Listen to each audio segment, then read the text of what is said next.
마가복음 13장입니다. 28절부터 37절 말씀을 중심으로 증거하겠습니다. 30절에 보면 이 세대가 지나가기 전에 이런 일이 다 일어날 것이다 라고 예수님이 말씀하십니다. 그리고 이제 오늘 본문에서의 가장 중요한 핵심적인 말씀은 깨어 있으라는 겁니다. 깨어 있으라, 깨어 있으라, 세 번 정도 나옵니다. 예수님이 오늘 제자들에게 주신 말씀은 예수님이 다시 오실 때 일어나는 일들, 13장 앞부분부터 우리가 살펴보면 그렇습니다.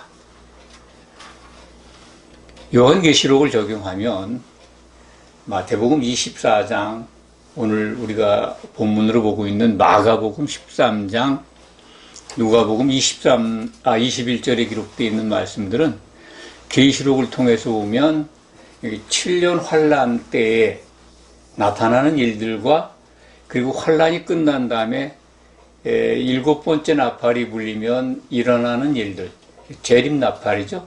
재림 때 일어나는 일들을 예수님이 설명해 주신 것입니다. 오늘 본문, 물론 13장 앞부분은 우리가 봉독하지 않았지만 13장에 기록되어 있는 내용들은 전 3년 반 때부터 후 3년 반, 그리고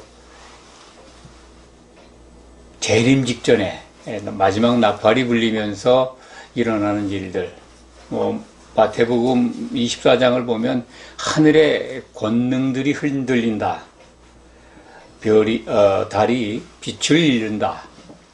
그때서야 이제 인자의 징조가 보일 것이다 라고 말씀하십니다. 그러면서 그런 일들, 이 환란 때에 일어나는 일들, 그리고 재림 직전에 쏟아지는 재앙들을 설명해 주시면서 깨어 있으라고, 그러한 일들이 반드시 이 세대에 다 일어날 것이라고 이렇게 제자들에게 가르쳐 주시는 말씀입니다. 이 세대라는 말을 기억하실 겁니다. 과거에도 설명을 드린 적이 있습니다. 이 세대가 있고 다음 세대가 있고 그렇습니다. 그러면 지금 현존하는 우리가 사는 이 세대냐? 그렇지 않습니다. 아시는 분들 다 아시겠지만 초림 때부터 예수님 재림 때까지, 그때까지 기간이 2세대입니다. 그 2세대가 지나면 다음 세대가 다가오겠죠?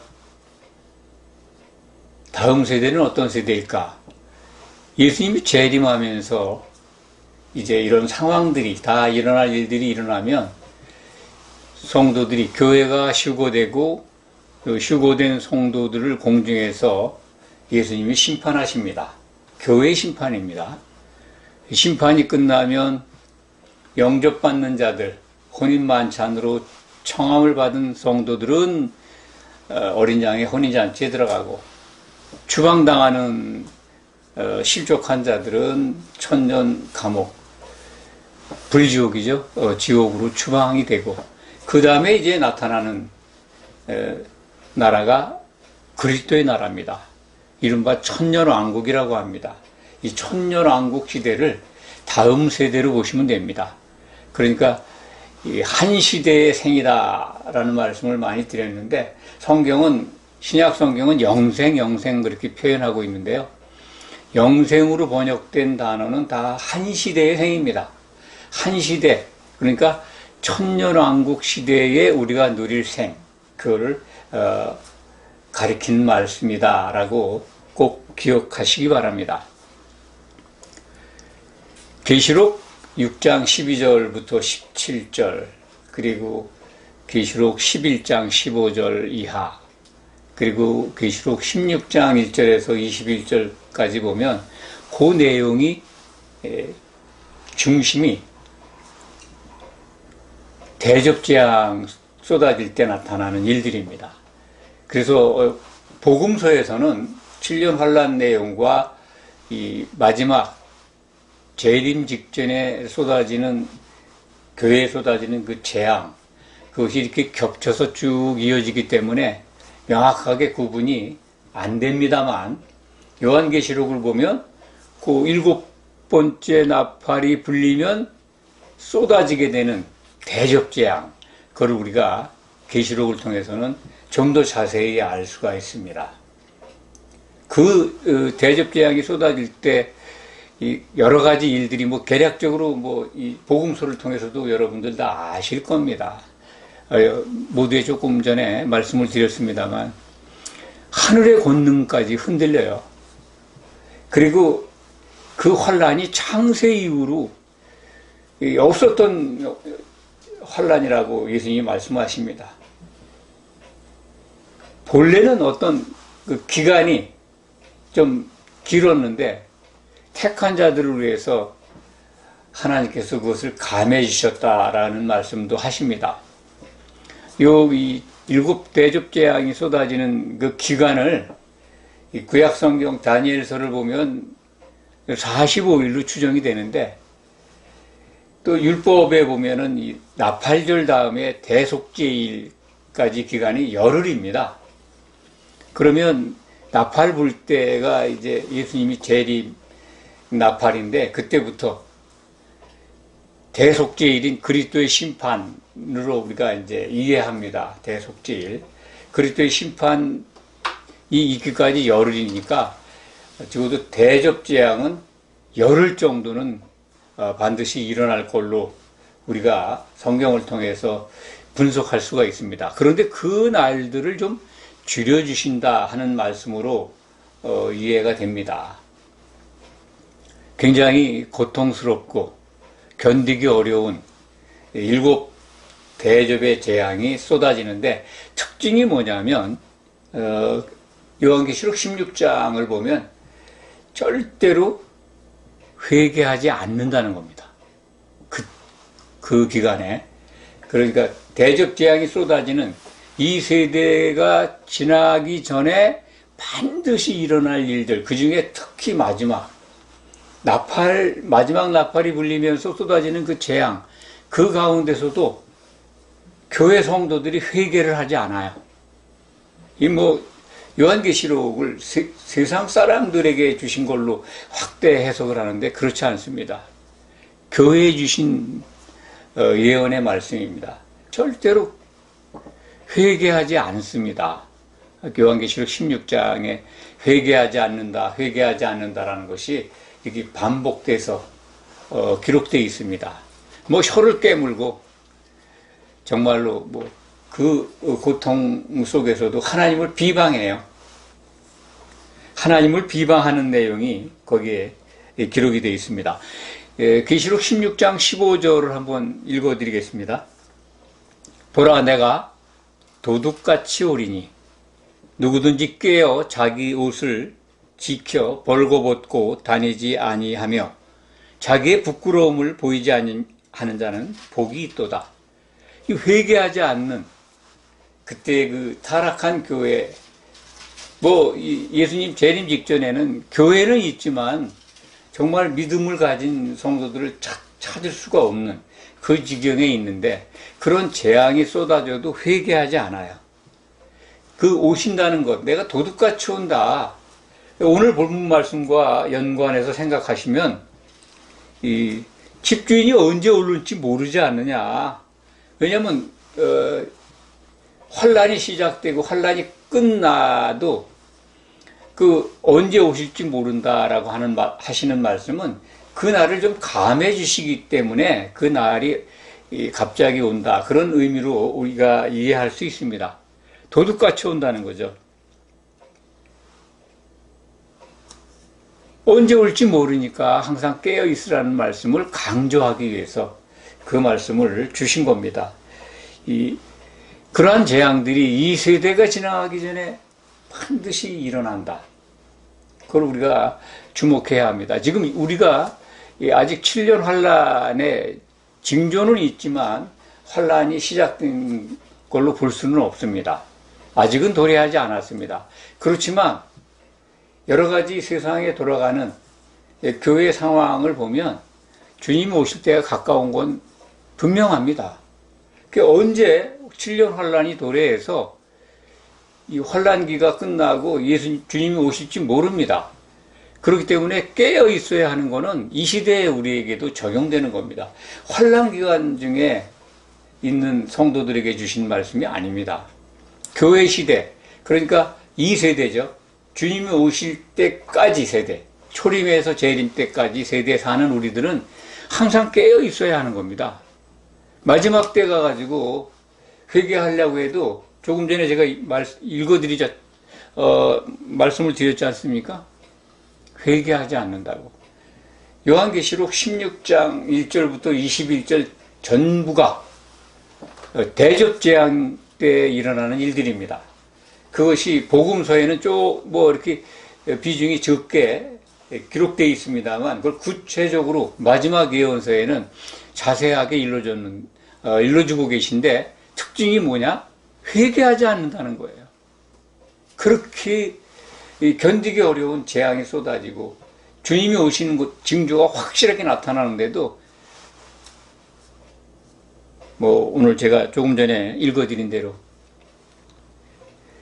깨어 있으라고 하는 그 명령, 그거를 받지 않아요. 오늘 복음서에서도 이제 마태복음 24장, 마가복음 13장, 누가복음 21장에도 깨어 있으라는 거잖아요. 내가 언제 올지 모르니까 깨어 있으라. 근데 요한계시록에 똑같은 상황을 이제 자세하게 설명하는 거죠.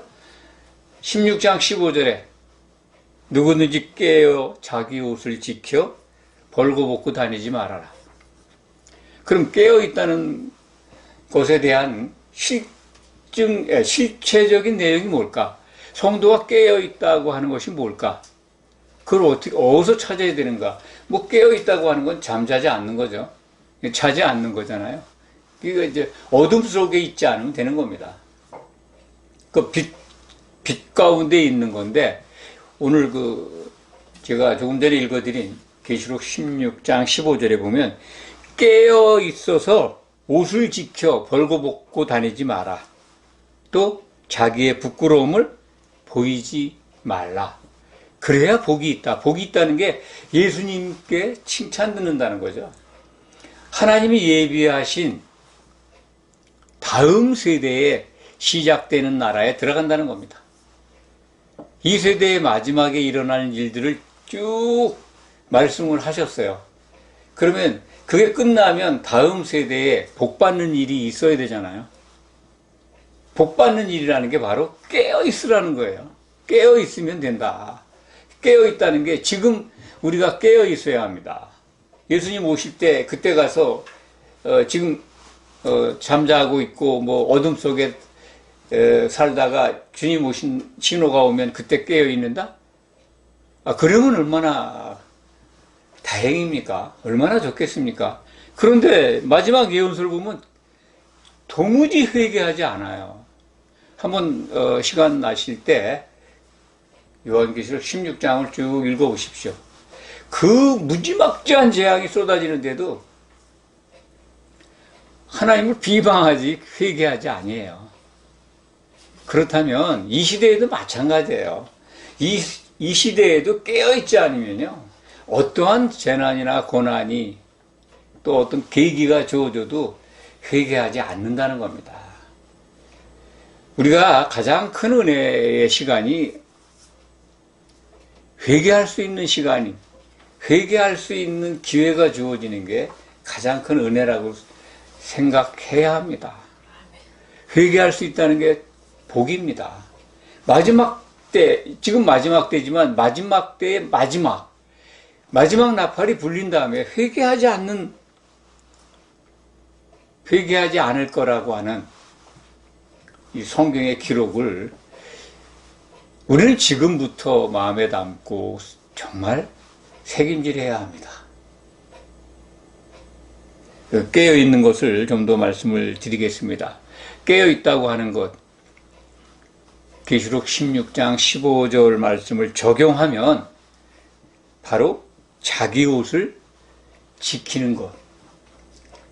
뭔가 지킨다고 하는 게 이제 우리가 우리 옷이 빨아야죠. 우리 옷을 빨으라고 이제 명령돼 있지 않습니까? 자기 옷을 빠는 자는 복이 있다. 그 요한계시록 22장에도 기록이 되어 있습니다. 자기 옷을 빠는 것, 복 받는 길입니다. 자기 옷을 어떻게 빨까요? 우리의 더럽혀진 이 죄된 몸, 죄된 옷이죠. 죄로 참 더럽혀진 옷을 예수님의 보혈의 피로 씻어야 된다, 빨아야 된다, 죄사함을 받아야 된다. 뭐 그런 의미로 우리가 이해하고 있습니다만, 자기 옷을 빠는 것은 그리스도로 옷 입는 겁니다. 그리스도로 옷 입는 건 성령 세례 속에 있는 겁니다. 갈라디아서 3장 27절 말씀 기억할 겁니다. 누구든지 그리스도와 합하기 위하여 세례를 받는 자는, 성령에 잠기는 자는, 성령 속에 잠겨서 충만한 가운데 있는 자는 그리스도와 합해졌다, 그리스도로 옷 입었다라고 증거합니다. 그리스도로 옷 입는 것, 이것이 각자 그리스도로 옷 입죠. 그런 다음에 그 옷을 입은 자들이 최종적으로 어떤 옷을 입습니까? 한벌 세마포 옷을 입게 됩니다. 그래서 성경 자세히 보면 이 그리스도로 옷 입는, 신옷 입는 거죠. 신옷을 입혀주신다고 그러는데 각자 성도들에게, 그것은 아마 다른 성경, 신약 성경 고린도 후서 5장에 기록되어 있는 언어를 보면 속옷이라는 표현이 있다고 합니다. 저는 뭐 헬라말을 잘 모르는데 헬라말을 잘 아시는 목사님이 그 속옷이다, 덧입기 전에 입는 옷. 그러니까 우리가 꼭 반드시 한 벌 옷을 덧입어야 되는데, 각자가 신옷 입는 것은 이제 속옷을 입는 것이다. 그러니까 우리가 지금 성령 세례 속에 있으면 그리스도의 속옷을 입는 거죠. 속옷을 입고 있어야, 그래야 우리가 공중에 이제 휴거된 다음에 한 세마포 옷으로 덧입는 거죠. 한 신부로 준비가 돼서 단장되는 겁니다. 신부로 등장하게 되는 거죠. 그게 최고의 복이라고. 계시록 19장 6절 이하에 우리에게 이렇게 증거해 주고 있습니다. 자기 옷을 지킨다. 그게 그리스도로 내 옷을 빨고 내 옷, 그리스도 옷으로 갈아입는 거죠. 내 죄된 겉옷을 벗어버리고 그리스도로 새로 옷 입는 거죠. 속옷을 입고, 그러면 이제 옷을 입어야 벌거벗지 아니하는 거 아닙니까? 우리가 벌거벗으면요, 남는 게 뭡니까? 죄된 육체 아니에요, 육체. 죄에 쩌든. 그래서 또 옷을 벗으면, 벌거벗으면 뭐예요? 부끄럽지 않습니까? 모든 게 다 드러나는데, 수치가. 우리의 죄를 가려줄 수 있는 거는 그리스도로 옷 입는 길밖에 없습니다. 그리스도의 옷을 입어야 우리 속에 있는 수치를 가리죠. 죄가 완전히 소멸된 게 아니지 않습니까? 우리는 죄가 소멸된 게 아니에요. 하나님이 사해 주시는 거죠. 가려 주시는 거죠. 보지 않겠다는 거죠. 그래야 그 그리스도의 피에 의해서 의로워져서 하나님 앞에 나타나게 되는 겁니다. 오늘 마가복음 13장 28절부터 37절의 핵심적인 테마는, 이 세대가 지나가기 전에 이런 일들이 일어나는데 그때 가서 회개할 수가 없다. 그러니 깨어 있으라. 그러니까 미리부터 깨어 있어야죠. 지금부터 우리가 깨어 있어야 합니다. 그때 가서 깨어 있는다? 우리 생전에 주님이 다시 오실 수도 있어요. 시간적으로. 그렇지만 여러 가지 징조나 상황으로 볼 때 아직은 7년 환란이 도래한 것은 아니다. 그런 것들이 다 대부분 그렇게 생각을 합니다. 또 어떤 분들은 뭐 선동하는 목적인지 모르지만 뭐 곧 재림하신다라고 일종의 뭐 이렇게 공포 분위기를 조성해서 선전하는 분들도 있는데, 성경 속에서 보면 7년 환란에 앞서 있는 징조들은 나타나는데, 뭐 전염병이 나타나고, 지금 뭐 코로나19, 특히 그 오미크론 대유행으로 전 세계가 좀 아주 어떻게 보면 큰 재난이죠.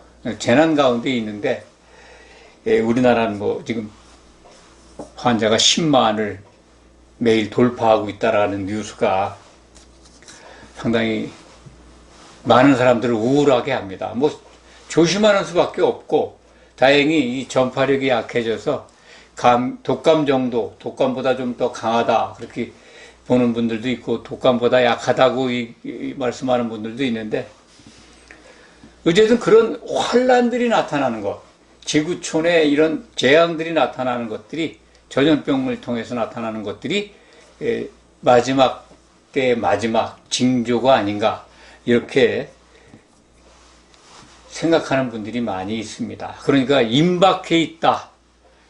아직은 근데 모른다. 7년 환란이 틀림없다 그러면요, 주님 오시는 건 길어봐야 7년입니다. 그로부터 정확합니다.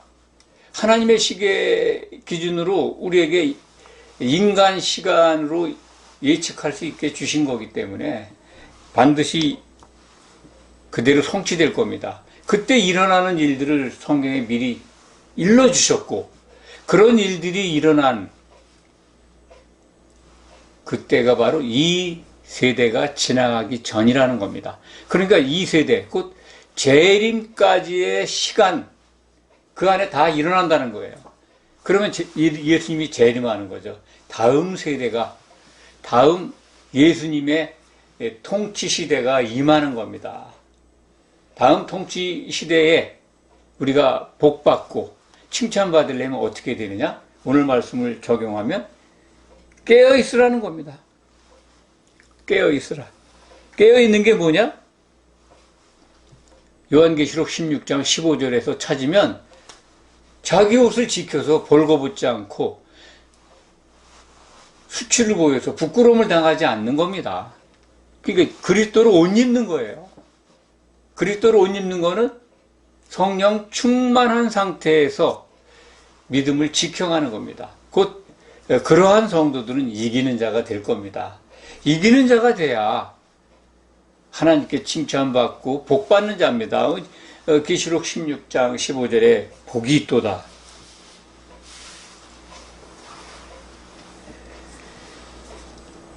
자기 옷을 지켜 벌거벗고 다니지 아니하고 자기의 부끄러움을 보이지 않는 자는 복이 있도다.